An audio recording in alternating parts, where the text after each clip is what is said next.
Кандидатите за судија во Европскиот суд за човекови права во Страсбург в понеделник на интервју.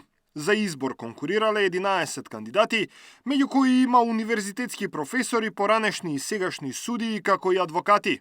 Интервјуто ќе се одвива на француски и на англиски јазик.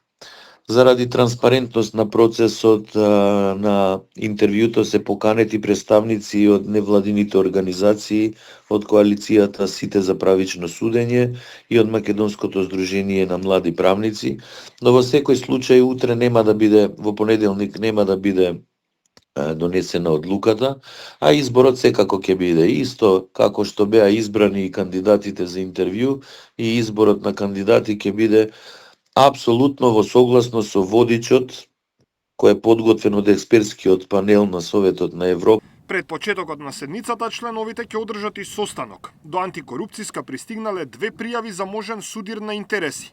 Членовите ќе разговараат за тоа дали тоа што деканот на правниот факултет му бил двоен ментор на Костадиновски и за магистерската и за докторската, всушност би можел да е конфликт на интереси. Но последниот збор за ова прашање ќе го има ДКСК.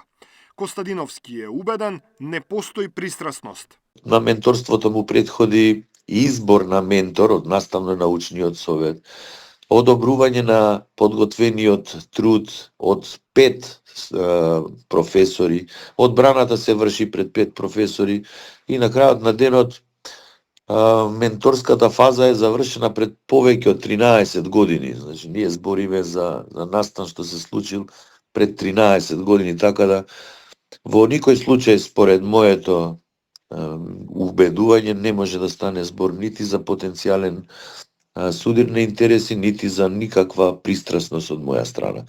Кандидати за судија во Европскиот суд за човекови права се Олја Ристова, Тони Менкиновски, Наташа Габер Дамјановска, Јордан Апостолски, Александар Даштевски, Алија Лиу, Илири Сени, Јелена Ристич, Сашо Ѓоргиевски, Наташа Бошкова и Ана Дангова Хук.